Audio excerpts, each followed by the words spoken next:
Les damos la más cordial bienvenida a nuestros compañeros representantes de los medios de comunicación y a nuestros compañeros con quien comparto en esta ocasión el panel, en especial a quienes nos visitan desde el estado de Sinaloa.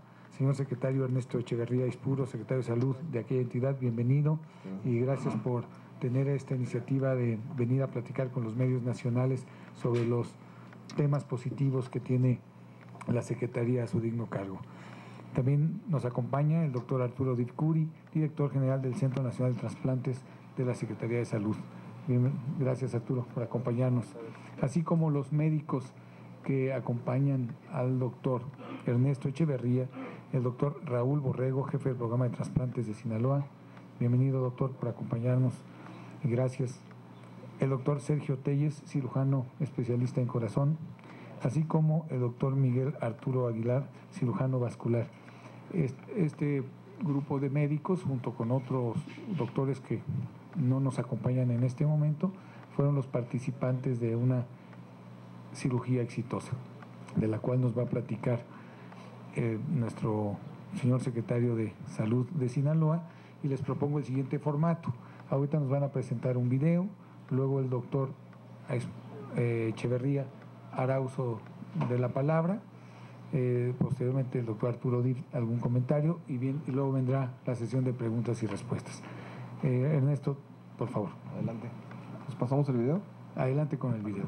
Ok, me voy a quitar un poquito. Si quieres ir tú platicando a lo largo del video algún comentario.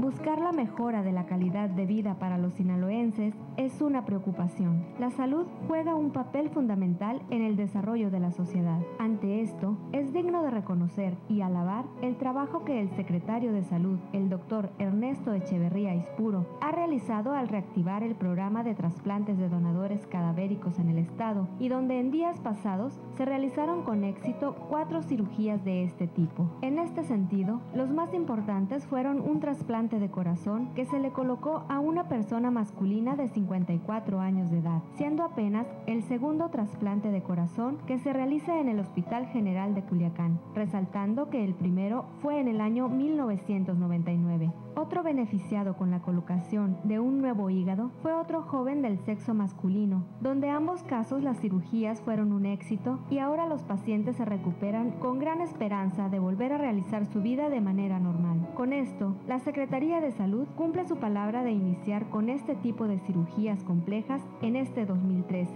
consolidando la intención de la presente administración para colocar al Estado en el líder nacional en trasplantes. No podemos dejar pasar que un par de riñones fueron colocados a personas que se encontraban en lista de espera para ser beneficiados con esta noble acción de vida. Esto demuestra que un gobierno, cuando tiene voluntad y ganas de hacer las cosas, no presenta limitantes ni barreras, por lo que el gran trabajo del grupo de médicos cirujanos que participaron en estas heroicas intervenciones juega un papel predominante. Gracias a la voluntad de familias con un gran amor por la vida, se pudieron donar los órganos que hoy le vuelven a brindar una esperanza de vivir a estos pacientes, dando con ello un impulso a lo más preciado que tiene el ser humano, la esperanza de vida. La Secretaría de Salud se encuentra comprometida con atender este apartado al ser considerado el programa de trasplantes de donador cadavérico un eje fundamental. El Hospital General está listo para continuar con los trasplantes de corazón, pues se cuenta con el equipo humano y tecnológico para hacerlos. El programa de trasplantes es muy intenso, pues además de riñón cadavérico, se estará impulsando fuertemente las de córnea, hueso, tejidos, entre otros.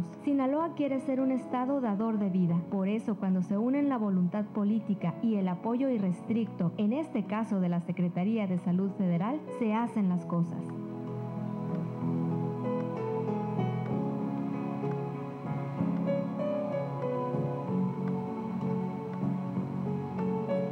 Pues me siento una persona afortunada gracias al gobierno del estado y al gobernador que me dio la oportunidad de volver a vivir y pues realizar mi sueño.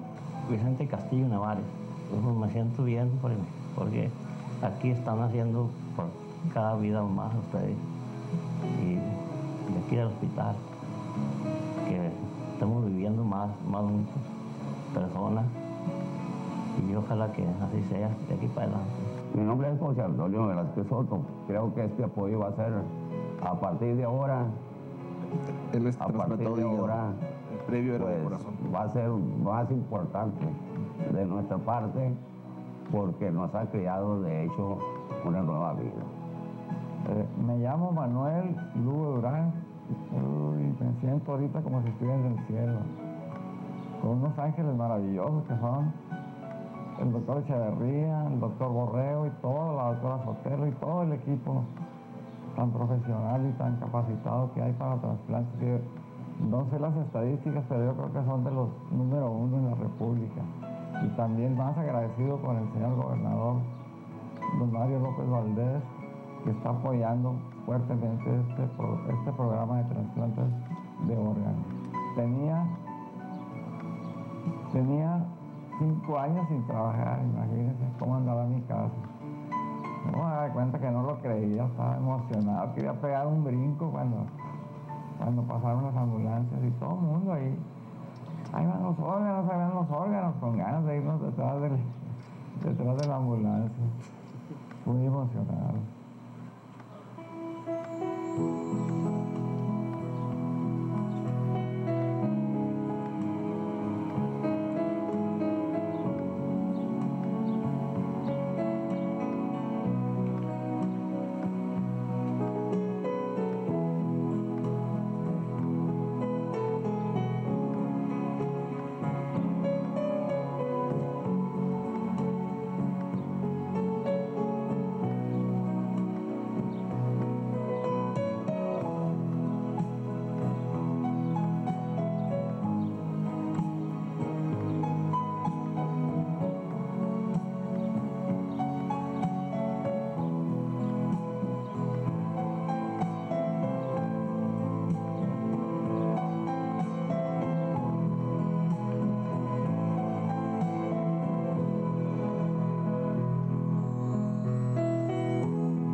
Muchas gracias, señor secretario. Tenemos la indicación de la secretaria Mercedes Juan apoyar al señor secretario con esta conferencia de prensa. Adelante, lo que le quieras comentar a nuestros compañeros. Muchas gracias. Muchas gracias a todos ustedes por estar con nosotros. Este es un video de vida. Y esto nos debe sentirnos orgullosos a todos nosotros, no solamente los sinaloenses, a todos los mexicanos, de que cada vez está desarrollándose una cultura hacia la donación de órganos más importante. Que hospitales de provincia, de la Secretaría de Salud, ya cuentan con la tecnología, cuentan con los médicos para que también hagamos del trasplante toda una realidad. El 7 de febrero fue un día histórico porque después de 1 año y medio de estar trabajando en la logística de que teníamos que hacer un programa de trasplantes de origen cadavérico exitoso, porque una vez que se solicita una donación, pues hay que aprovechar los órganos, porque no solamente se da para un trasplante de riñón, sino que hay que aprovechar el corazón, aprovechar el hígado, aprovechar tejidos como las córneas, aprovechar músculo esquelético, aprovechar piel. Entonces quisimos hacerlo integral y llegó el momento.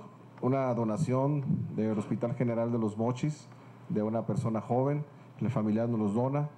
Hay que entender que la logística es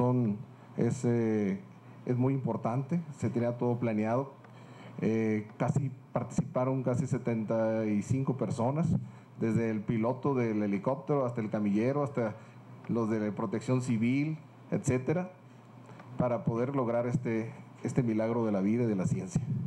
En este momento teníamos 4 horas para poder trasplantar el corazón, que es el órgano sólido que dura menos horas, menos tiempo, es más delicado.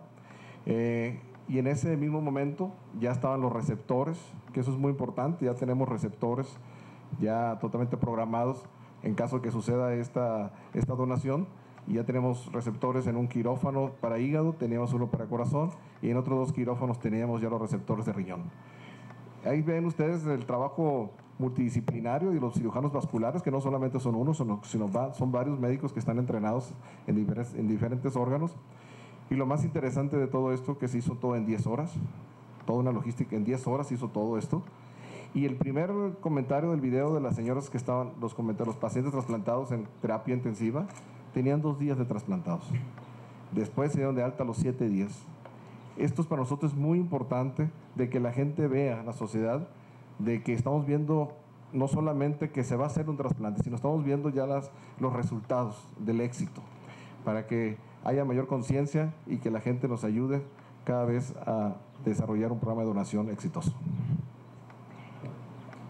En este tema quiero agradecer, porque esto no se puede hacer, no se puede realizar si no existe la voluntad política. Por eso dices, ¿por qué es tan importante la voluntad política? Que exista el apoyo. Si no hay apoyo, pues es muy difícil se pueden realizar que pueden suceder esto. Y el apoyo irrestricto de la Secretaria de Salud, doctora Mercedes Juan, que nos apoyó desde el principio, dice, tenemos todo para hacerlo, secretaria, nos vamos a aventar en un trasplante multiorgánico próximamente. Y dijo, adelante, doctor. Entonces ya lo hicimos. Entonces por eso estamos muy contentos, porque es un día de fiesta, un día de vida, y no hablar solamente cosas malas de Sinaloa.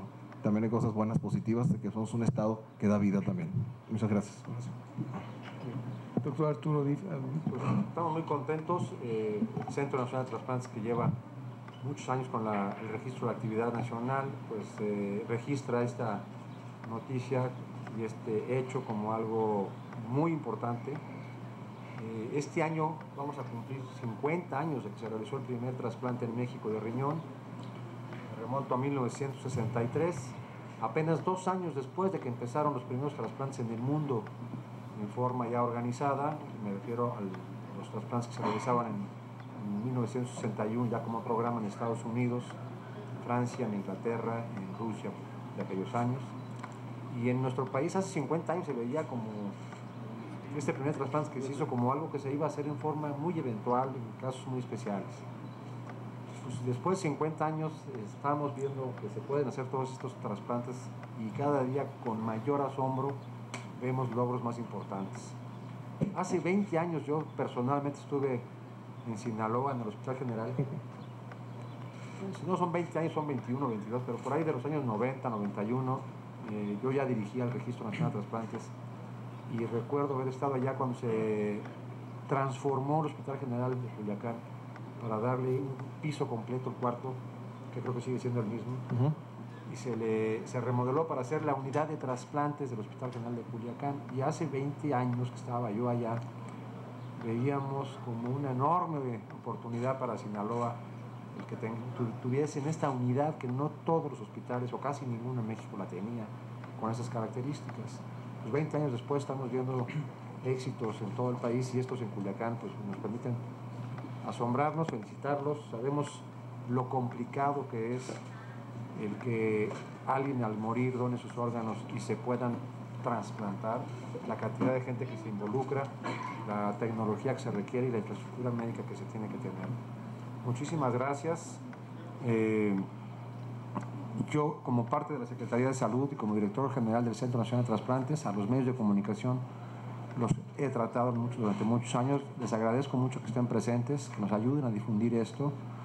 La doctora Mercedes Juan, secretaria de Salud, nos ha encargado ofrecerles a ustedes pues, una muy buena recepción, darles la bienvenida aquí a la Secretaría de Salud, y con mucho gusto, y gracias al apoyo que tiene la Secretaría con Carlos Sandoval, podamos estar haciendo eventos de cultura en nuestro país sobre el tema de la donación.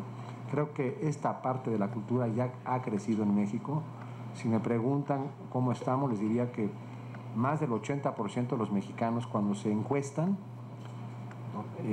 su intención de donar es positiva. Más del 80% en encuestas de donación, o sea, de intención de donación.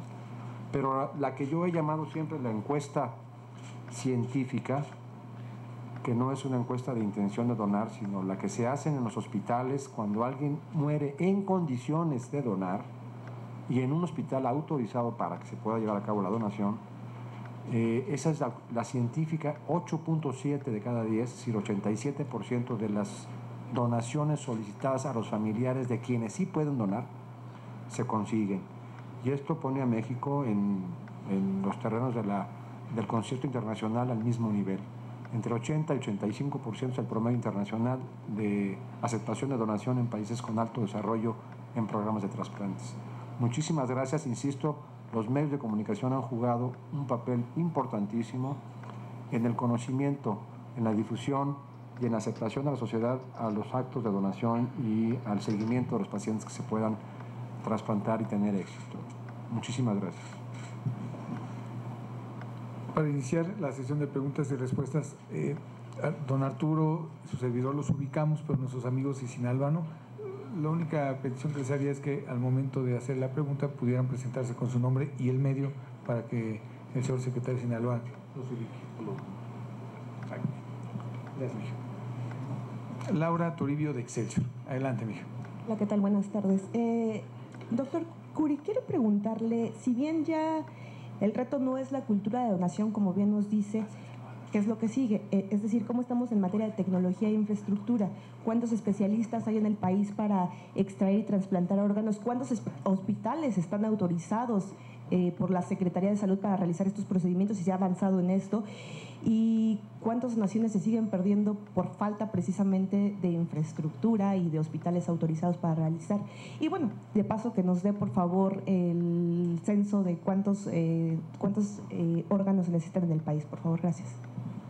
Con mucho gusto. La pregunta es muy amplia, creo que es todo el tema, lo tenemos que tocar aquí, lo abordamos. La primera parte es ¿qué sigue? Y es cierto lo que usted dice, ya se ha avanzado muchísimo y gracias, insisto, a los medios de comunicación que han difundido este tema todos los días en lo que llamamos, entre comillas, una cultura hacia la donación de órganos.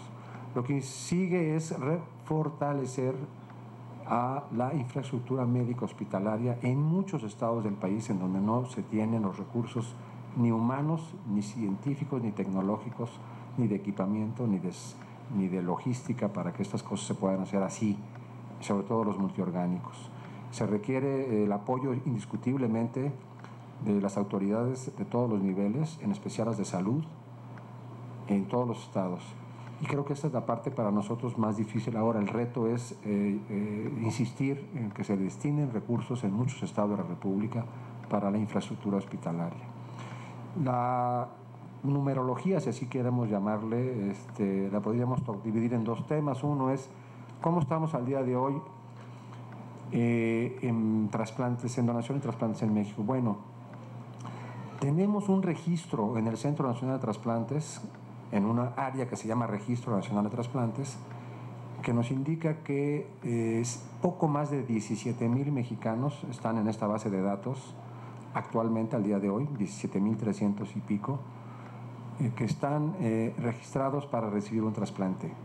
Y ojo, no he mencionado la palabra lista de espera y no la voy a mencionar, porque no están en una lista de espera, como se decía hace muchos años. Ya incluso legalmente desapareció el término de lista de espera, que era un término muy confuso, que creaba mucha angustia, sobre todo en los enfermos que se sentían en un número esperando que llegara su oportunidad. El registro de estos pacientes ahora lo que hace saber a nosotros es dónde están, quién los atiende, cómo están registrados y el tiempo de espera para un trasplante. De estos 17,000 y pico de pacientes, la mayor parte están esperando o bien un trasplante renal o un trasplante de córnea. Cerca de 9,000 pacientes en México actualmente están en estas condiciones para un trasplante renal y un poco más de 8,000 o casi 8,000 esperando un trasplante corneal.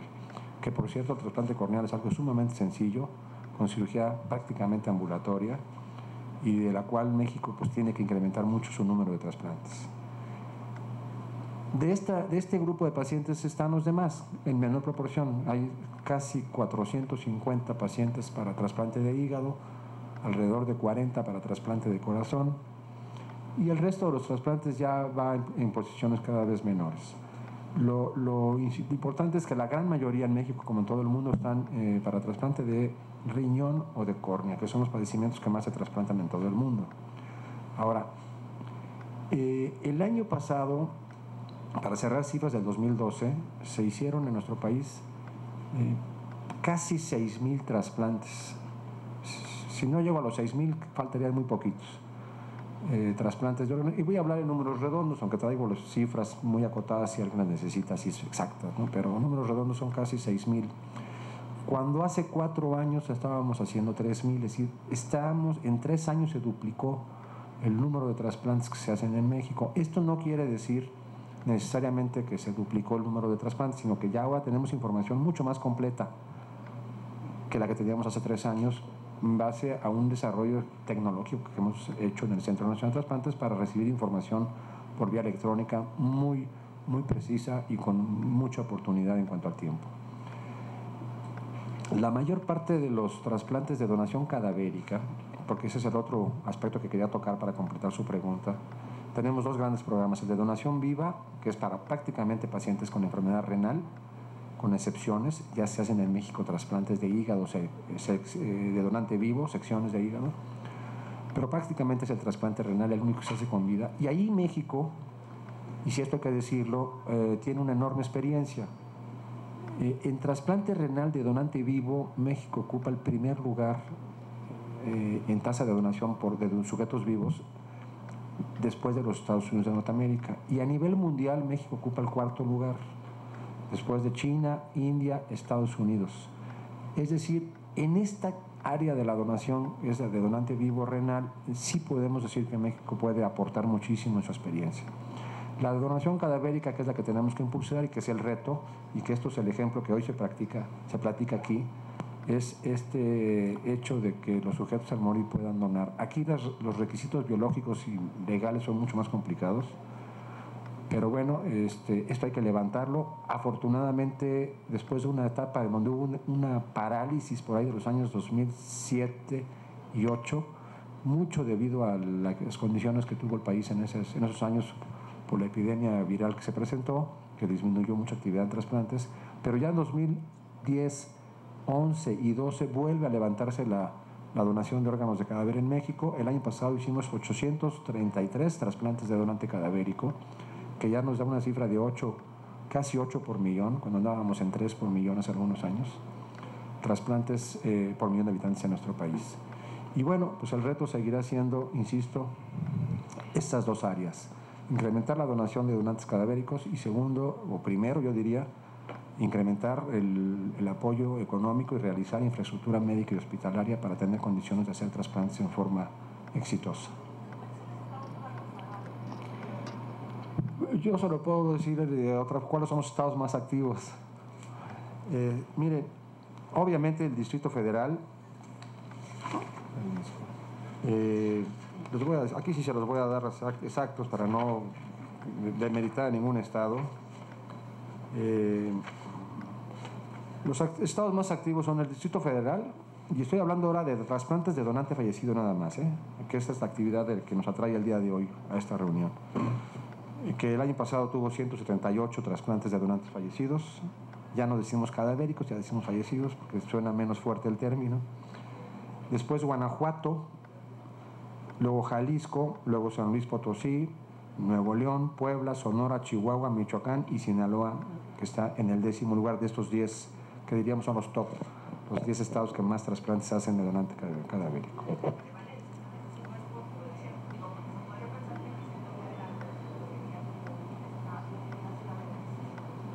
Sí. Esto es el reporte que tenemos por entidad federativa. En el Distrito Federal, claro, hay instituciones. No estoy hablando de instituciones, también se lo puedo dar por instituciones. El Seguro Social es la que más hace, sin duda, como institución a nivel nacional. El reto está en estados, sobre todo del sureste. En los estados del sureste, donde hay muy poca o casi nula actividad en donación cadavérica.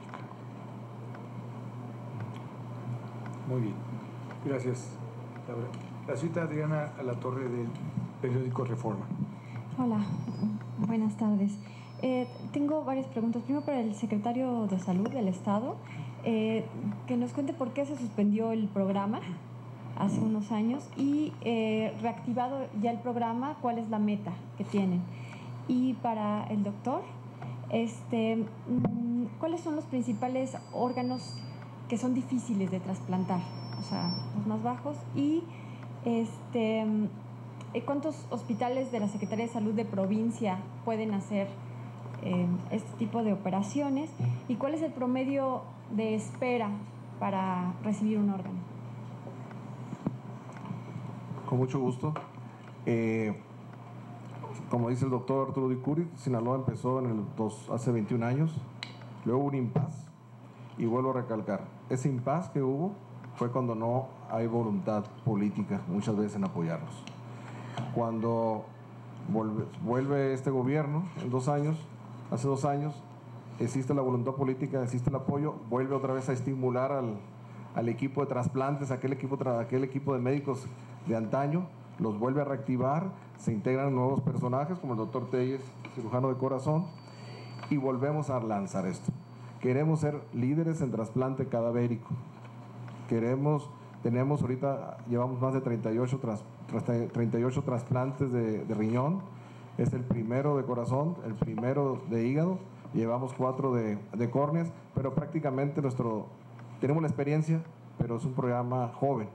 Y hay algo curioso, ahorita en este momento, el doctor Borrego, responsable del programa de trasplantes, no tenemos receptores, nos acabamos los receptores para riñón de la facilidad que estamos consiguiendo donaciones cadavéricas. Entonces a ese reto vamos, y que el trasplante de vivo relacionado pues disminuya, y que el que sea fuerte sea el trasplante cadavérico. Muy bien, mire, los trasplantes más difíciles, por decirlo así, técnicamente de realizar, que no es lo mismo que los trasplantes más difíciles de conseguir éxito. Creo que para conseguir éxito el más difícil es el trasplante de médula ósea, que por cierto es el más sencillo de todos técnicamente, porque la médula ósea se transfunde por la vena, pero conseguir éxito en el trasplante de médula ósea todavía sigue siendo el más difícil. Técnicamente los más difíciles son sin lugar a dudas el hígado y después el corazón.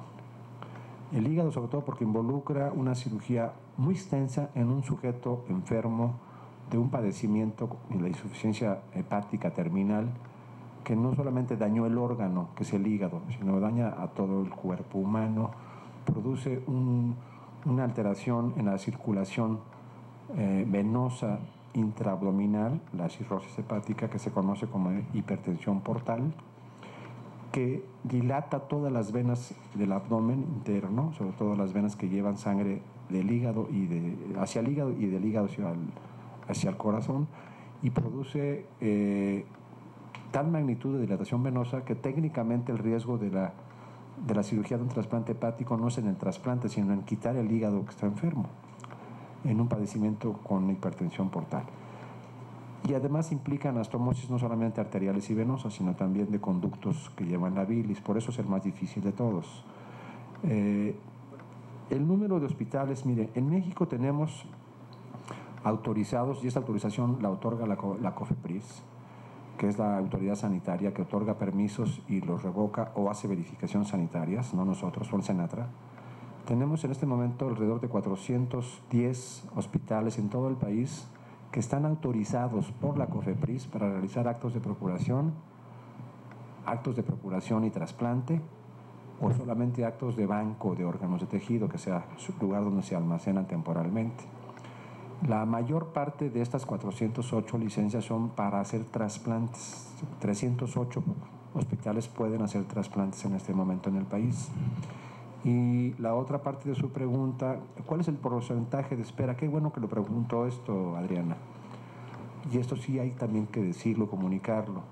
En tiempo de espera en México, en la base de datos que tenemos nosotros, para un trasplante renal, que es el más frecuente, es de 2 años en promedio, que quiere decir que algunos lo consiguen en pocos meses y otros quizás más de 2 años. El promedio es de 2 años, que por cierto es el promedio que tienen los Estados Unidos de Norteamérica y es el promedio de espera que tienen los países europeos.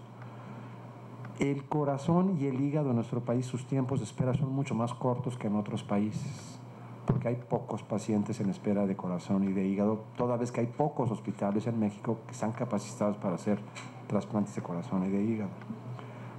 Pero el hecho de que esto sea 2 años es muy, muy importante decirlo, porque parece mucho el promedio, pero es internacional.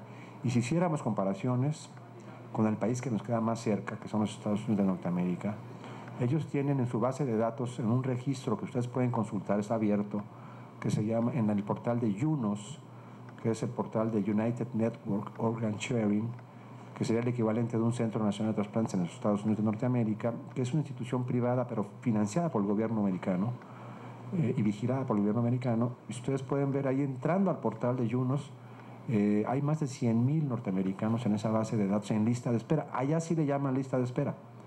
Allí sí aparece como el waiting list en este portal.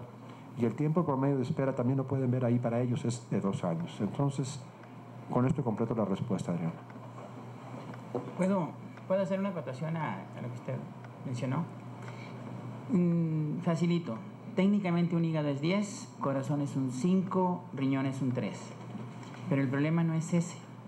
El problema es que necesitamos un paciente que tenga muerte cerebral. Técnicamente es el paciente más grave de un hospital. El paciente más grave de un hospital es un paciente que tiene muerte cerebral. Y hay que decirle a la familia que su paciente tiene muerte cerebral y hay que pedirle lo más pronto posible, si es capaz, de donar sus órganos. Porque el problema que tiene el hígado y el corazón es que es muy difícil mantenerlo en buenas condiciones. Así que tendremos que tratar de conseguir que los familiares están en un duelo increíble en ese momento, y si no tienen muy claro lo que es la donación de órganos, pueden diferir horas o días, y ya su corazón, si tiene muchas sustancias para mantenerlo activo, no servirá para trasplantes. O si su hígado empieza a fallar y elevar mucho el sodio, aunque intenten donarlo después, no nos servirá para un trasplante. El riñón, por eso es mucho más frecuente, el riñón aguanta muchísimo más la espera y todos los insultos de la enfermedad que tiene ese paciente. Entonces, lo difícil, por un lado, es lo técnico, y por otro lado es el tiempo que tenemos para poder conseguir esos órganos. Y esto es muy importante en la cultura de la donación. Una vez que obtenemos un corazón, tenemos 4 horas para ponerlo con mucha seguridad. Te acercas a 6 horas y ya no sirve. Un hígado nos puede durar 12 horas y un riñón 24 horas. Esto nosotros tratamos de llevarlo a todos lados, porque nuestro principal enemigo de la donación es una mala prensa o un mal comentario acerca del tráfico de órganos. Todos los pacientes en este país están registrados en el Senatra. Todos estamos registrados a nivel nacional. No podemos mover la lista. Y tiene que ver mucho con su otra pregunta, que fue muy inteligente. Lista de espera. Bueno, ¿cuánto tiempo los trasplantamos? Resulta que cada hospital tenemos nuestro propio registro y un paciente no puede estar en 2 registros. Así que yo le puedo decir que en mi hospital, en el Hospital General de Culiacán, cualquier paciente que está en protocolo terminado para trasplante de riñón, muy seguramente antes de 3 meses está trasplantado. Somos los mejores en el mundo. No existe ningún lugar donde tú puedas vivir para trasplante de riñón que te pueda ir más rápido y mejor que nosotros, porque tenemos un registro pequeño y somos un centro relativamente muy activo. Así que a veces tenemos que regalar nuestros riñones porque no tenemos a quién ponérselos, y eso a mí me hace sentir muy mal. Don Armando Telles, del Diario de México.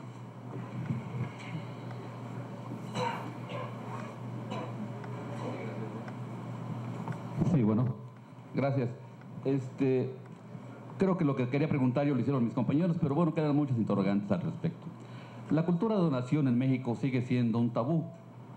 Qué bueno que en Sinaloa le sobran partes para donar y para atender a los enfermos. Yo quisiera saber a nivel nacional si tenemos suficiencia de donadores para atender la demanda de los enfermos. ¿Que la conteste yo? Mire, con mucho gusto, Armando. Yo la palabra cultura de la donación, pues quizás casi nunca la uso. Más bien la uso porque así me lo preguntan casi siempre los medios, ¿no? ¿Cómo está la cultura de la donación? Yo creo que cultura significa otra cosa, ¿no? Más bien es cómo está la información que tiene la sociedad, qué tanta información tiene la sociedad mexicana, qué tantos conocimientos tenemos nosotros como mexicanos sobre este tema tan difícil que es la donación y los trasplantes. Y tenemos solamente dos formas de dar una respuesta científica o comprobada. Una es a través de encuestas, que ya comentaba yo que se han hecho. El Centro Nacional de Trasplantes ha solicitado encuestas a compañías encuestadoras, que no los hacemos nosotros, y compañías encuestadoras de prestigio en México. Y estos resultados que yo comentaba hace un momento de 80 y 87% de aceptación a la donación de intención son encuestas, don Armando, que significaría un nivel de cultura, y son encuestas nacionales, es que se hicieron. El tema de la cultura de la donación, por así llamarlo, yo no lo podría clasificar como un tabú. Más bien, yo comparto con usted la parte del tabú en cuanto a los miedos que hay cuando uno no tiene la información suficiente, y sobre todo lo que sí ha habido muchos años, afortunadamente ya no, o ya no lo vemos, era este continuo repetir en los medios, en algunos medios, sobre todo impresos nada más, de un supuesto hecho en nuestro país de que se traficaba con seres humanos, con niños que se robaban, que trasplantaban, que eran actos ilegales, que ten cuidado, con mucho rumor que se constituyó, sí, en lo que se conoce ahora muy bien como el mito urbano, no solamente en México, sino en todo el mundo, y que estos mitos desestimularon la donación de órganos en muchos países. Ya no escuchamos estas noticias. Yo creo que ya todos estamos súper convencidos de que la donación de órganos es tan complicada para que tenga éxito que no se puede hacer en forma clandestina ni en forma ilegal. Que tenemos muy claro también que en México, por lo menos, nuestro nivel de seguridad y de calidad es muy alto, toda vez que no tenemos casos demostrados de ningún tipo de ilegalidades. Y sobre todo esto, los resultados, que no estamos escuchando que se mueren pacientes trasplantados, que se infectan, que recibieron cosas mal hechas, que los hicieron mal, porque el nivel de calidad es lo que a la larga hace que una actividad de este tipo sea apoyada o no apoyada. Y como la única diferencia que hay entre los trasplantes de órganos y el resto de la medicina es que aquí en los trasplantes no hay dónde comprar los insumos, no hay farmacia donde comprar los órganos, tiene que ser otro ser humano el que los provea. Esta diferencia con el resto de la medicina obliga a ser muy cautos, y sobre todo le da una enorme responsabilidad a la Secretaría de Salud Federal de vigilar, tutelar la donación de órganos. Cuando el órgano o tejido de un sujeto que murió es extraído, en donde quiera que sea en nuestro país, este órgano o tejido debe de ser tutelado por el Estado. Ya no es propiedad ni del sujeto que murió, ni de los médicos que lo tienen en la mano, ni del enfermo que lo va a recibir. Son órganos y tejidos que significan un estado de vida para otros seres humanos, insisto, que tienen que ser bien tutelados. Y esto pues está sucediendo en México. Pues yo creo que un poco contestando su pregunta o su inquietud, pues la parte del tabú ya desapareció, don Armando. Muy bien. Del periódico El Universal, Ruth Rodríguez. Ruth, ¿cómo está? Bueno, nada más para preguntar, ¿cuántos especialistas hay a nivel nacional para extraer y trasplantar órganos que estén autorizados? Comentaba usted que son 308 hospitales que están certificados para trasplantar. Empezamos un nuevo sexenio. ¿Cuáles son las acciones que se van a tomar? ¿Son suficientes estos 308 hospitales? Nos comentaba hace mucho que se pierden donaciones por no tener hospitales certificados. ¿Cuántas donaciones se pierden, doctor? ¿Y hacia dónde se encamina el Senatra? Porque incluso hubo modificaciones a la Ley General de Salud en las que se establece que deben de organizarse para que haya donaciones coordinadas, que en los estados, por ejemplo, del sureste que no tienen trasplantes, pues la población no se quede esperando un trasplante, porque a lo mejor Sinaloa ya reactivó, pero a lo mejor Oaxaca no tiene. Entonces, ¿cómo van a trabajar para reactivar? Porque aún es baja la donación cadavérica en México. Sí, Ruth, ustedes durante muchos años nos han venido siguiendo con el tema, muchas gracias, y han sido ustedes un medio de mucha difusión. Mire, y usted también lo sabe porque lo hemos platicado, la mitad del país más o menos, cerca de 15 o 16 estados, todavía necesitan hacer mucho para tener programas de trasplantes efectivos. Y esa es la realidad. Y esta realidad lo que significa es reconocerla y buscar los medios para que los gobiernos estatales apoyen con sus propios recursos estos programas, porque son recursos estatales los que se tienen que administrar. Y en algunas ocasiones son recursos federales cuando son las instituciones, como el Instituto Mexicano de Seguro Social, que por cierto en Sinaloa tiene muchísima presencia el Seguro Social y es la institución médica, hay que decirlo, que más trasplantes hace en Sinaloa, el Seguro Social. Pero vivos. Pero vivos. Sí, el donador de vivo, me refiero como número de procedimientos, como hospitales donde se hacen trasplantes. Estos estados que necesitan el apoyo, pues necesitan tenerlo pronto. Y me refiero, como dije hace un momento, a los estados sobre todo del sureste. Si yo tomo los 15, es decir, si yo tomo los 15 estados de la República que tienen mayor actividad de trasplantes, les acabo de leer los primeros 10, y hago la estadística por población, en estos 15 estados estamos en 18 donaciones por millón de habitantes, que sería el equivalente al promedio internacional. Sí, esto hay que reconocer. Sí, hay muchos años de trabajo en estas entidades. Cuando sumo los 32 estados o entidades federativas, mi tasa de donación baja, decíamos a 3, 4, hace algunos años, ahora tenemos 800 trasplantes, o más, casi 900 el año pasado, nos da un poco más, alrededor de 8 por millón.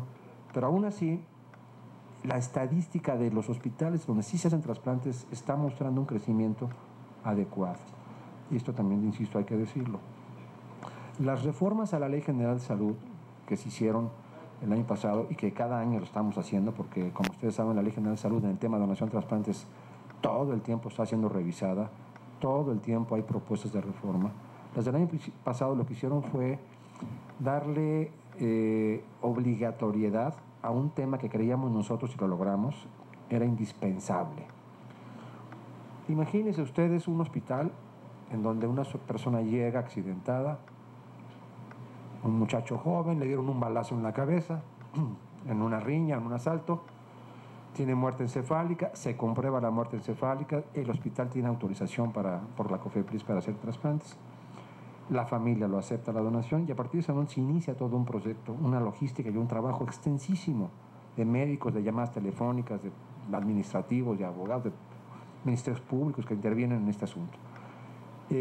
Lo que implica conseguir esa donación es el trabajo extenso de varias personas. Si cada hospital le dotamos de un personal, que ahora por ley es al que me refiero, es un médico, y esto fue la reforma de ley más importante el año pasado, que ya es obligatorio que cada hospital autorizado tenga un médico capacitado a través de un diplomado universitario que el Centro Nacional de Trasplantes imparte junto con la Universidad Nacional Autónoma de México. Estamos impartiendo 3 diplomados anualmente. Cada diplomado toma 2 meses y medio, donde se concentran los médicos. Ya capacitados con este curso, estos médicos se contratan en un hospital y en ese hospital, cuando sucede este caso del que platicábamos, esa figura, el coordinador hospitalario, consigue, cuando está presente, más de 8 de cada 10 donaciones las logra. Y esto es la figura que creemos que va a ser muy importante con la reforma de ley que se tenga en todos los hospitales. Cuando el hospital tiene la figura del coordinador hospitalario, pero no tiene el apoyo del director del hospital, del secretario de Salud del Estado, de los médicos o de las instituciones, de nadie. Entonces, insisto, esto es un tema para tener éxito donde se tienen que involucrar todos. Y las reformas de la ley lo que han hecho es ir dándonos cada vez más facilidades para que se logre hacer un número mayor de trasplantes. Mire, no sé cuántas donaciones se pierden, porque nosotros solamente registramos el número de donantes con muerte encefálica, que por cierto es lo que la ley señala, se tienen que reportar los donantes con muerte encefálica, posibles donantes, perdón, con muerte encefálica para su trasplante, y las concretadas, las que se logran, son 8 de cada 10 de las que se nos informan. Podríamos decir que el 20% de las donaciones de sujetos con muerte encefálica se pierden, y contestaría yo su pregunta. Pero la respuesta que digo, no lo sé, porque no todas las personas con muerte encefálica son reportadas al Centro Nacional de Trasplantes. Solamente las que tienen muerte encefálica y se consideran posibles donantes y están en un hospital autorizado para este tipo de procedimientos. Bien. Teres Margolis, de News. Perdón la pregunta, pero estaba hablando de alrededor de 6,000 trasplantes el año pasado. estamos hablando exclusivamente del sector público, imagino. Todos. Todos. O sea, ¿qué porcentaje esos son del sector privado? Y también me pareció un poco extraño que usted mencionó que no hay mucha gente en el registro, esperando corazones, y me parece en un país donde hay alta tasa de obesidad y resultando alta presión y problemas cardíacos, que es extraño, perdón. Y entonces, ¿cuáles son los requisitos porque un paciente puede entrar en este registro, puede calificar por un trasplante? Porque si es tan limitado en un país donde hay mucho problema de corazón, no tiene mucha lógica, perdón. Muy bien, no, su pregunta es muy oportuna porque esto hay que aclararlo, ¿no? Primero, en México, el 85% de los trasplantes que se realizan de órganos y tejidos, todos, son en hospitales del sector público, de salud pública. Y aquí intervienen todo el mosaico de instituciones de salud que tiene México, que por cierto lo hace más complicado. Un país con un mosaico enorme de instituciones. Está el Seguro Social, está el ISSSTE, está la Secretaría de Salud Federal, están los servicios de salud estatales, el 85%, ahí incluyo servicios de salud de Pemex, de Marina, de la Defensa, etcétera, hospitales universitarios, entre otros. 15%, así va a decirse los números redondos, son en hospitales privados, en general y cifras totales. Si lo divido ya por órganos y tejidos, tendría que dar otro tipo de cifras, pero ese es el gran global. La pregunta excelente que usted hace, ¿por qué hay tan pocos pacientes esperando un hígado y un corazón? El corazón tenemos 40 registrados en el registro, ahora 37, 38, 40. Sí. ¿Por qué hay tan pocos? Y de hígado hay 400 y pico. Porque hay pocos hospitales en México donde se pueden hacer trasplantes de corazón. Sí. No hay más de 10 programas activos haciendo trasplantes de corazón en México. Y de estos programas que están activos haciendo trasplante de corazón en México, yo le puedo dar inclusive algunas cifras muy exactas. Pues tienen pacientes ahí trasplantados. Miren, el año pasado, en el 2011 se hicieron en México 21 trasplantes de corazón, en el 2011. En el 2012, tengo aquí la información graficada, son 43, o sea, se duplicó el número de trasplantes de corazón entre el 2011 y el 2012.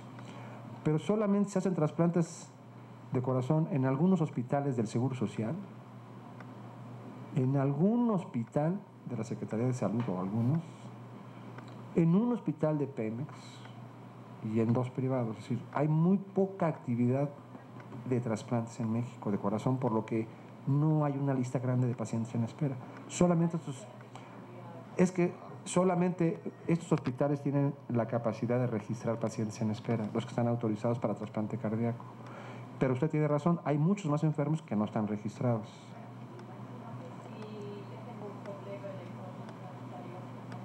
Ojalá que no. Yo me voy al Seguro Social registren eso, me van pasando y llego a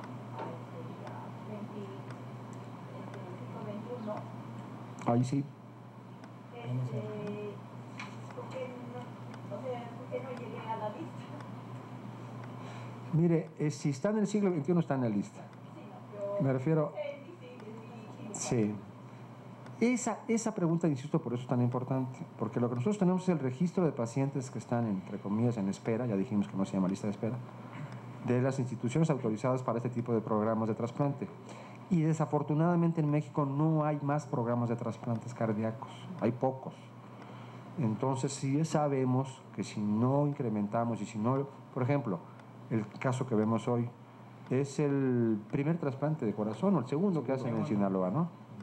Pero antes de esos 2 trasplantes ellos ni siquiera tomaban los corazones de los donantes en Sinaloa. Ya de entrada, cuando alguien muere y dona, ni siquiera le solicitan el corazón porque no tenían donante, el receptor. O lo solicitaban y se lo tenían que entregar a otro estado o a otro hospital, ¿no? Entonces regreso a mi pregunta original. Sí. ¿Qué tengo que hacer por ser candidato que pueda llegar a la lista? 521? Sí. ¿cuáles son las calificaciones de los requisitos de admisión del paciente que entra dentro de este? Bueno, si quiere contestar el doctor sobre su programa de trasplantes, porque son requisitos biológicos en todos los establecimientos que se tienen que cumplir. Bueno, esta pregunta es muy interesante, siendo que es la primera causa de muerte en las enfermedades isquémicas o cardiopatías en el país, en Estados Unidos y en el mundo, porque hay tan poco registro de pacientes.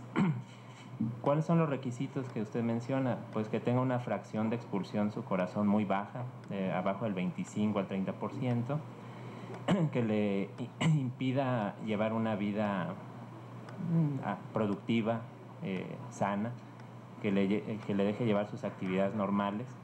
En ese momento, los cardiólogos, que son generalmente con los que el paciente acude, pues los deben de valorar, darles el tratamiento, el manejo adecuado, y en el momento en el que llegan a esos niveles, inscribirlos a una clínica de insuficiencia cardíaca y meterlos a una lista para trasplantes, una vez que se acaban todos los procedimientos que pueden ayudar a mejorar, como son resincronizadores, cirugías de revascularización, cambiar válvulas y esto.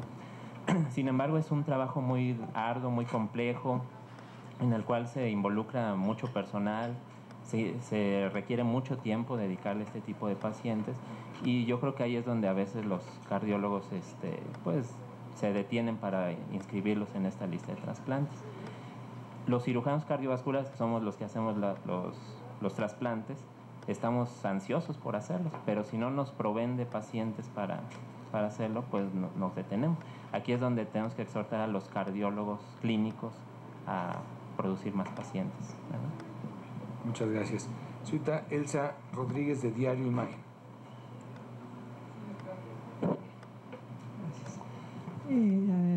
Al doctor Santiago Echeverría, ¿es la primera vez que se hace 4 trasplantes de Flamanda? Sí, es la primera vez que hacemos un multiorgánico. Sí, que sí, es el segundo de corazón, es el primero de hígado y 2 de riñones. Se pudieron haber hecho los 2 de córnea porque tenemos todo un programa exitoso de córnea también ya funcionando. Lamentablemente, cuando la gente nos dona, hueso también, ya vamos a tener piel también, vamos a tener un banco de piel, en eso estamos ahorita desarrollando ese proceso. Y cuando oímos cuando dicen una persona que dona puede ayudar a 6 personas, yo creo que queremos ser realistas en este aspecto de que realmente sí sean, cuando done a alguien, que se usen los 4 o los 6, 4 órganos y los 2 tejidos. Pero en hueso, al sacar hueso, estamos ayudando a 80 personas también. 80 personas que ocupan injertos, que ocupan piezas completas de hueso por un tumor o por una fractura, que perdieron su hueso. Y ahorita en el país tenemos pocos bancos de tejidos y queremos también fomentar todo esto. Entonces estamos muy contentos porque en un hospital de la provincia, un hospital pequeño, un hospital que tiene muchas ganas, tiene la actitud de los cardiólogos, que eso es muy importante. Si los cardiólogos no preparan al paciente y no le llevan a hacer trasplante, difícilmente pueden llegar a la lista de espera. Lo estamos haciendo y eso es lo que nos da gusto y orgullo. Gracias. Muy bien, muchísimas gracias. De Radio 13, Félix Muñiz. Buenas tardes. Preguntar nada más ya el asunto, el costo de un trasplante o de los diferentes trasplantes, de cuánto es, y me llama mucho la atención, por ejemplo, no sé si todos tenemos el mismo tamaño de corazón, para que cuando se lo vayan a trasplantar a otros y va a quedar bien, o no sé qué adaptación ahí tendrían que hacer, y si eso se resuelve. También tenía por aquí otra precisión, bueno, para el secretario de Sinaloa, el hecho de que ustedes están activando este tipo de trasplantes, ¿podría un poco disminuir la demanda hacia hacia el Distrito Federal, por ejemplo, que es donde se llevan más trasplantes, y canalizar más enfermos para allá para que hagan este tipo de trasplantes? ¿Y cuántos trasplantes podrían hacer por semana, por día? No sé. Mira, esa es buena pregunta. Claro que si ahorita el doctor Aguilar Montoya dijo que en 3 meses puede conseguir un trasplante de riñón, eso puede ser que se nos vaya muchísima gente al programa de trasplante del Hospital General de Culiacán. Ahí tenemos que hacer dos factores. El factor económico es muy importante. Necesitamos continuar, que tengamos apoyo, más que todo no para la cirugía, porque prácticamente los médicos están ahí, su sueldo lo tienen. Aquí el apoyo de los inmunosupresores, que yo pongo a consideración, más o menos un paciente trasplantado cuesta como 5,000 pesos mensuales el apoyo de la inmunosupresión, pero también digo, ¿cuánto cuesta la vida de un paciente o de un mexicano? Entonces yo creo que vale la pena darle vida a una persona que vuelva a ser productiva otra vez. En ese aspecto, bienvenidos la gente que quiera estar con nosotros, pero aquí lo que tenemos que pasar es el apoyo económico, ¿sí? Queremos que el seguro social, que lo tenemos enfrente del otro lado, que tiene 500 receptores, que nos apoye algún día, hay un convenio de que ellos nos paguen los trasplantes a nosotros. O sea, nosotros se lo hacemos. Eso sería algo muy fabuloso y hablaríamos ya de una integración del sector salud en este aspecto. Entonces, ese es nuestro reto y queremos poner ese ejemplo. Y sobre la pregunta de cuánto cuesta, me gustaría que el doctor Borrego, que tiene tantos años de jefe de programa de trasplantes, te pueda decir los costos realmente. Bien. El trasplante es el método de tratamiento, el método terapéutico para las enfermedades terminales de corazón e hígado y riñón más barato que hay. Es más caro mantener un paciente en diálisis que trasplantarlo. Más o menos el primer año cuesta lo mismo trasplantarlo que dializarlo, pero después empieza a costar mucho menos, hasta costar un 30 o un 40%, independientemente de la calidad de vida que el paciente tiene. El trasplante es como los productos ideales, bueno, bonito y barato, no más que es complejo de adquirir, ¿verdad? No es fácil llegar a él, pero cuando se llega, se tiene una expectativa de éxito muy grande desde todos los puntos de vista humanos, que es el principal, pero financiero también. De hecho, algunos programas de trasplante, como el de España, por ejemplo, ese estuvo, no sé ahorita con la crisis que ellos tienen, pero el programa de trasplante estuvo financiado por lo que se ahorran de las hemodiálisis que dejan de hacer. O sea, ahí se financiaba el trasplante de hígado y de corazón con lo que se ahorraban de diálisis. Cuando nosotros tenemos una unidad de diálisis, nosotros tenemos una unidad de diálisis con pocos pacientes porque los trasplantamos. Entonces no necesitamos crecer en máquinas de hemodiálisis ni unidades de diálisis si estamos trasplantando a los pacientes. Entonces eso también nos ahorra más costos todavía, que de hecho ni siquiera los tenemos contemplados. Entonces el trasplante es el procedimiento terapéutico para las enfermedades terminales, para esos pacientes que son candidatos, más barato que existe. Ahora, en cuanto a la posibilidad de que un órgano, un corazón quepa en la cavidad de una persona, eso es parte de lo que se llama compatibilidad. La compatibilidad no nomás es inmunológica o de tipo sanguíneo, también es antropomórfica, sí, de tal manera que no le podemos poner un corazón de un muchacho que pese 20 kilos a una persona que pese 80. Entonces también esa compatibilidad tiene que existir. Por eso el doctor Dipkure dice que no deben llamarse lista de espera, sino es una base de datos en las cuales para asignar el órgano se toman en cuenta muchas cosas, no nomás el tiempo y no nomás la compatibilidad inmunológica, sino también la compatibilidad biológica. Muchas gracias. Perdón, y en el peso más o menos son 20% que puede tolerar un corazón con mucho éxito. Así que si una persona pesa 80 kilos, podemos trasplantarle el de un muchacho de 60 o 65 kilos, que no represente una diferencia del 20%. Eso es muy técnico y le va muy bien. Muchas gracias. Del periódico Milenio, la cita Norma Ponce.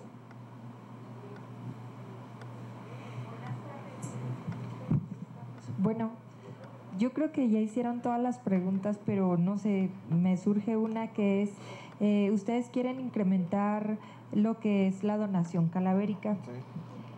¿qué hacer para impulsarlo? O sea, hay gente que, por ejemplo, en la licencia de conducir prefiere no poner que es donador porque piensa que se va a prestar para otras cosas. Entonces, ¿cómo les podemos hacer saber a toda la gente que puede ser candidata y que no necesariamente está corriendo un riesgo de perder su vida antes, como se ha llegado a mencionar entre chisme y habladuría, ¿no? Sí. Sí. Este también es un tema muy interesante. ¿Cómo vamos a avanzar en esta donación, esta manifestación de querer donar?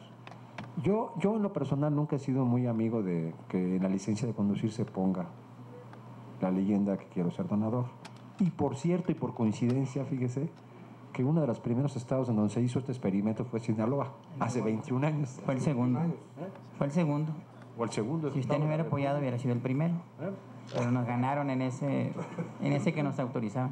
Y yo estaba en Culiacán cuando se inició esta campaña hace 21 años o 22, por ahí. 22 años. Y ahí estábamos en la oficina de tránsito de Culiacán. Aquí estaba también el doctor Gachiol, Rorrego y muchos de nosotros. Estábamos más chavos todos. Y ahí estábamos, yo desde aquí, desde México, impulsando el tema, viajaba cada semana a algún estado y en esa semana estaba yo en Sinaloa viendo esto. Y ahí se hizo el experimento, ¿no? Miren, expresar la donación de órganos por ley, voy a hablar de la parte legal, significa aceptar que al morir vamos a donar nuestros órganos. Pero también la ley lo dice y muy claro, y esto es muy importante, que en cualquier momento el sujeto que aceptó donar sus órganos, en cualquier momento, así puede ser un segundo antes de la muerte, puede revertir su decisión, decir ya no. Si dejamos este documento como la licencia o cualquier otro, como la última palabra del sujeto y verbalmente lo expresa, ya no quiero ser donador, y no hay un documento entonces que contravenga al primero, creamos un conflicto. Por otro lado, nosotros hicimos una encuesta en aquellos años, solamente el 16% de la población mexicana tenía vehículos o era conductor, y de ese 16%, el 50% tenía licencia de conducir, es decir, el impacto no era tanto. Y además hicimos otra encuesta en aquellos años, que la hemos vuelto a repetir. De cada 100 sujetos en México que tienen muerte encefálica y que son considerados donadores de órganos, solamente 1 o 2 son conductores de un vehículo. En nuestro país no es el conductor de un vehículo el donante más frecuente, como lo es en Europa, sobre todo el conductor de motocicletas, que en España ha dado muchas donaciones. Entonces, bueno, por un lado. Por el otro lado, hubo mucha insistencia a finales de la década de los 90 de que hubiera un documento que nos expresara el deseo de donar, y entonces se propuso el pasaporte, se propusieron otros incluso muy recientemente otra vez la credencial para votar con fotografía. Y en todos estos casos hemos hecho análisis en donde se sigue diciendo que no es conveniente que se exprese ahí. Lo que acabamos haciendo en muchos lugares es dar una tarjetita que ustedes conocen y ponerla junto con la licencia. Si ya no quiero donar, rompo mi tarjetita, no tengo que romper mi licencia de conducir o sacar otra nueva. Y por otro lado, insisto, y esta es una campaña que estamos lanzando y se las comuniqué ya esta mañana, el año pasado la comunicamos que ya la íbamos a echar a andar este año, va en el sentido de concientizar a la familia. Si ustedes quieren donar sus órganos, díganle a sus familiares, por favor. Si esto no se dice, si esto no se sabe, difícilmente lo van a expresar en el momento que se les requiera, ¿no?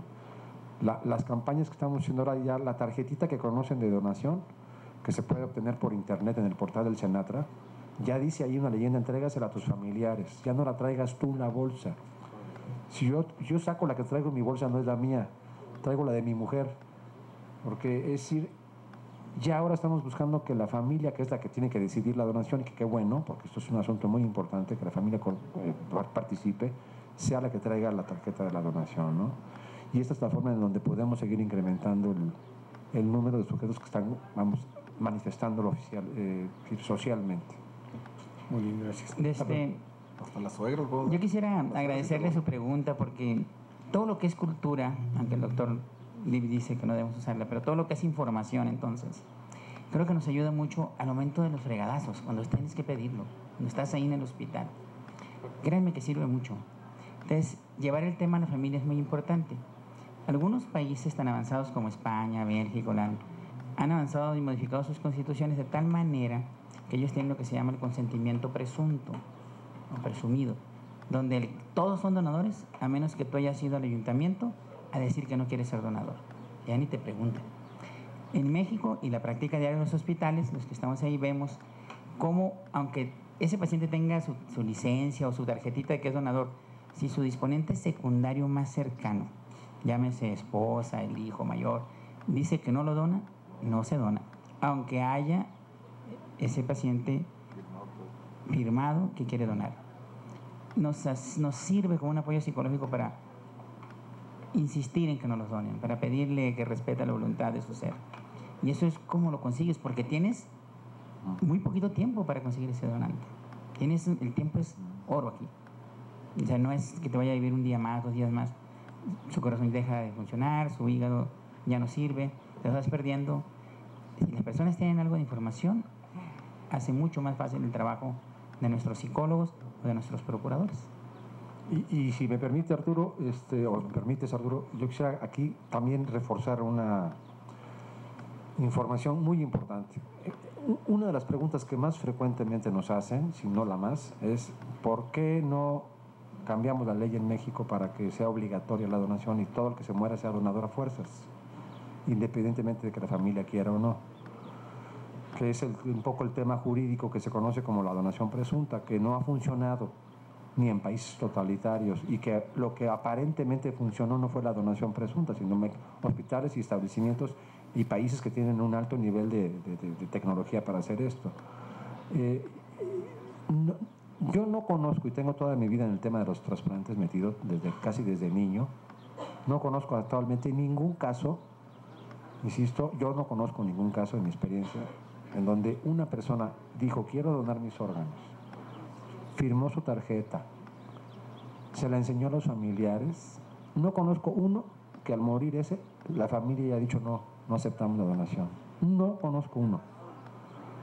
El hecho de que posiblemente algún familiar vaya a decir que no cuando ya dijo que sí un sujeto y firmó su tarjeta sea suficiente para tratar de violentar la ley y hacerlo obligatorio no me parece justo, porque esto es un fenómeno social, familiar, que tiene que ser comprendido y apoyado por las familias y por la sociedad mexicana. De acuerdo. Y finalmente, de medicina digital, don Alejandro Alemán. Muchas gracias. Para el doctor Curilla, nada más para completar el tema, si nos pudiera hablar un poco de cuál es la frontera en el trasplante, qué es los avances en los inmunosupresores. Estamos viendo cosas que antes eran inconcebibles, como son trasplantes de rostro, en fin. Si nos pudiera dar un breve panorama de cómo va este tema de frontera en trasplantes. Gracias. Con mucho gusto, Alejandro, hasta donde me sea posible. Mire, le comentaba yo que el primer trasplante se hizo en 1954 en Boston, el primer trasplante renal entre gemelos idénticos, lo cual hizo a un lado la necesidad de usar medicamentos inmunosupresores que no se conocían en esa época, y lo cual permitió éxito. Ya en los años 60, cuando menciono yo, empiezan los primeros trasplantes entre sujetos vivos no relacionados, incluso los de cadáver. Ya se tenía en la ciencia el conocimiento de que la cortisona era un medicamento antiinflamatorio que era muy potente para evitar o disminuir el fenómeno de rechazo, que sigue siendo el fenómeno del rechazo inmunológico la causa más frecuente por la que se pierden los trasplantes. A partir de la década de los 70 hay un desarrollo muy importante en el conocimiento tanto de la respuesta inmune del ser humano como de los mecanismos para bloquearla, y aparecen los medicamentos muy potentes, inmunosupresores, que fueron descubiertos en Borel, en Suiza, por el doctor Borel en Suiza, y que se conocía como la ciclosporina. A partir del uso de este medicamento, la ciclosporina, que es un producto biológico, bioquímico, que es capaz de detener el crecimiento de los hongos y que se estaba estudiando como un antifungicida, es cuando se empiezan a hacer trasplantes en todo el mundo ya con éxito, y esto ya hablo de la década de los 80, en donde incluso en México empezamos a usar este medicamento, la famosa ciclosporina. Después empiezan a modificarse, hay cada vez mejores medicamentos, más potentes, hay mezclas, la cortisona sigue siendo prácticamente uno de los mejores medicamentos en todos los esquemas, y actualmente es tanto el avance del conocimiento del manejo de la respuesta inmune que ya se pueden hacer trasplantes de todo. Lo que viene hacia adelante en los próximos años yo se lo podría resumir bajo mi perspectiva muy personal, que así quede, es que para mediados de este siglo, vamos a hablar del año 2050, 4 enfermedades o 4 temas de salud van a ocupar la mayor parte de la atención médica en todo el país. Yo podría, si el 100% de los pacientes en el año 2050 los divido en 4, yo diría el 25% de los sujetos que entren en un hospital en el año 2050 van a entrar por cáncer. Porque el cáncer no es una enfermedad, son cientos de enfermedades diferentes y no se van de aquí al año 2050 a desaparecer. El siguiente 25% que van a ingresar, 1 de cada 4, van a ser pacientes con trauma, van a llegar al hospital a cirugía de trauma. Vehículos más veloces, más aviones, más lanchas, más barcos, más motos, más velocidad, más gente, más accidentes, más trauma, más violencia, más trauma. 25% trauma. 25% de los pacientes en el hospital van a llegar por padecimientos inmunocomprometedores, o sea, por padecimientos que comprometen la respuesta inmune, ya sean enfermedades virales presentes o las que vienen. Y todos los padecimientos relativos a lo que es el conocimiento de la respuesta inmunológica para la enfermedad viral. Y el otro 25% son trasplantes, sin duda. Sin duda yo así lo veo. Van a ser pacientes que llegan a un hospital para recibir un trasplante de un riñón, de un corazón, de un hígado, de un brazo, de una cara, de órganos humanos, de animales, de tejidos, con ingeniería genética, con modificaciones de DNA. Ahí viene. Eso es como yo veo la década, es decir, el año 2050 en nuestro país. Hay que tratar de llegar, ¿no? Ya parece que llegamos. Doctores, señor secretario de Sinaloa, de Salud de Sinaloa, ¿algún comentario para finalizar? Y igual, Pues muchas gracias a todos los medios de comunicación, muchas gracias a la secretaria de Salud por invitarnos a la sede. Muchas gracias, doctor Curi, muchas gracias, Carlos. Y lo que queremos hacer patente al país es que estamos trabajando muy duro para cambiar ese rostro, ¿no?, que se tiene de muchas cosas. Y en ese tema quiero decirles que el rostro que quiere dar Sinaloa es un rostro de vida. Y qué mejor que hacer un ejemplo y ser líderes en esta materia de trasplantes. Pues muchas gracias. Gracias por acompañarnos.